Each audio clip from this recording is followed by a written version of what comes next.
Welcome to Fazza Love Poem. Subscribe now. She had said forever, the way dawn says light, softly, completely, like something certain. He believed her, not because he was naive, but because her eyes held eternity when they looked at him. Every word she spoke became a promise, stitched into the rhythm of his breath.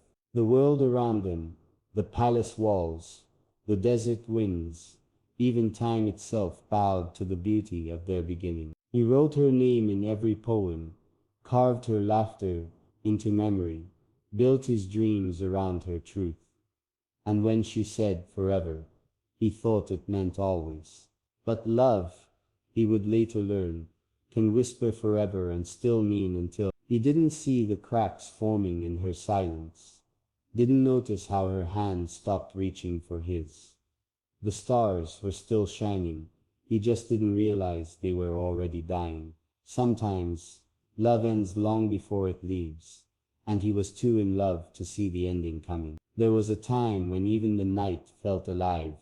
Because of her, he would stand beneath the stars and feel her presence in every shimmer of light, as if the universe itself had written her into existence just for him. Her laughter turned deserts into gardens. Her smile made kingdoms feel small. Every sunset was a poem, waiting for her shadow to pass through it. She had promised forever, and he, a prince of words, believed in that vow, like scripture. He saw her as faith, not fantasy, a miracle that needed no reason. When she whispered his name, the world fell silent. When she touched his hand, even the wind held its breath. But forever, he discovered, is fragile when spoken by lips that forget how to stay. Slowly, her words began to fade, not with anger, but with distance. She didn't stop loving him all at once. She just stopped showing it. It began with quiet, not the peaceful kind, but the kind that feels heavy, like an echo that no longer belongs to sound. Her letters grew shorter, her eyes, once oceans, became mirrors reflecting, but not revealing. He kept asking if something was wrong, but love doesn't always answer in words. It answers in absence. She smiled less, looked away more. He felt it in the pauses, in the way her laughter no longer reached her eyes. He tried to hold on, to write her back into warmth with poems and patience. But you can't write a flame back into fire once it decides to turn to smoke. She promised forever, yet her silence became his teacher, showing him that even the most beautiful promises can wilt like roses left too long in sunlight. He didn't blame her, he blamed time, destiny, distance, anything that could hurt less than admitting love had changed. He remembered the night it truly ended, not with a fight, not with goodbye, but with a look. She glanced at him, as though he were a story she once read, and had already forgotten the ending to. The air between them felt full of everything unsaid. He wanted to speak, to remind her of forever, of all the stars they named together, but her silence was louder than memory. She turned away, and he felt something break, not her love, but his faith in forever. He stood there for hours after she left, staring at the door that wouldn't open again. The moonlight touched her chair, empty and eternal, and he finally understood that never isn't a word, it's a feeling, a coldness that seeps in slowly, replacing warmth with echo. He whispered her name just once to the night. The wind carried it away like a secret too heavy to keep. Days passed like ghosts, soft, silent, endless. He would wake expecting her beside him,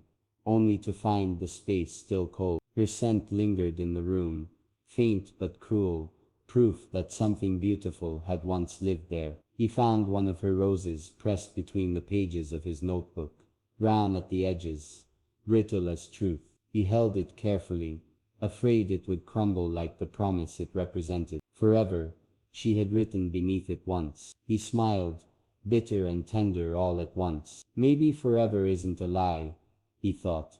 Maybe it's just shorter than we think. He began writing again, not to remember her, but to understand her. Poetry became the only way to speak to her absence. Every line a heartbeat she no longer heard. Every verse a prayer she would never read. And though his heart ached, it no longer begged. It simply listened to what silence had to say. He learned that love doesn't die. It stops being a flame and becomes an ember, glowing quietly beneath the ashes of what once was. Sometimes he could still feel her in the wind, not as presence, but as memory. She had been his sun, and now she was his shadow, always near, never touchable. The world called him strong, composed, royal. They didn't see how he still turned his head when the wind sounded like her voice. He kept her alive in his poems, not to relive the pain, but to honor what was true. For even broken love, he realized, carries holiness. He read their letters one last time, tracing her words like prayer beads, each I love you, a relic of a world that no longer existed. Then he folded them gently, sealed them in silence, and let the past rest where it belonged, in the tender ache of memory. The palace felt different after her. The halls echoed more, as if missing her laughter. Even the gardens seemed quieter, the roses less bright. Servants spoke softer around him, afraid to stir what was already fragile. He would walk to the balcony at night, the same place she once leaned beside him, whispering dreams into the stars. Now he stood there alone, watching those same stars fade with dawn. Each sunrise felt like a betrayal, proof that forever had an end. Yet somehow he found beauty in it. There was grace in endings too, he realized, in the way the sky learns to let go of night. She had taught him that lesson without knowing, that sometimes love's purpose isn't to last, but to change us. He still whispered her name into the wind, not as a plea, but as gratitude. For even broken promises can lead the heart to truth. He often wondered if she thought of him still, if his poems ever reached her, carried by the wind across the dunes. Perhaps she read them in silence. Perhaps she forgot them entirely. Either way, he wished her peace. Love, after all, had never been about possession. It was about presence, the kind that remains even when everything else fades. He could still feel her in the smallest things, the scent of rain on sand, the way the moon curved above the desert, the quiet hum before dawn. He had loved her deeply, and in that love, found both joy and sorrow. She had promised forever, and though she broke it, she also gave him something greater, understanding. For now he knew the truth. Forever is not a promise between two hearts, but a feeling that lives in one, even after the other forgets. Time passed, yet her name never left his poem. It softened, like sand shaped by wind, no longer sharp, but eternal. He spoke of her rarely, but when he did, his voice carried both ache and peace. She had been his forever, even if she taught him never. He saw her in the stars that disappeared too soon, in the wilted roses that once bloomed for love, in the letters that were never sent. Each carried her echo, fragile, fading, but real. He had once believed that love was about holding on. Now he knew it was about letting go with grace. Her promise had broken him, but in that breaking he found his truest self. The man who once believed in forever now believed in truth, that love's beauty lies not in its duration, but in its depth. And though she walked away, her promise still lingers, written not in time, but in him.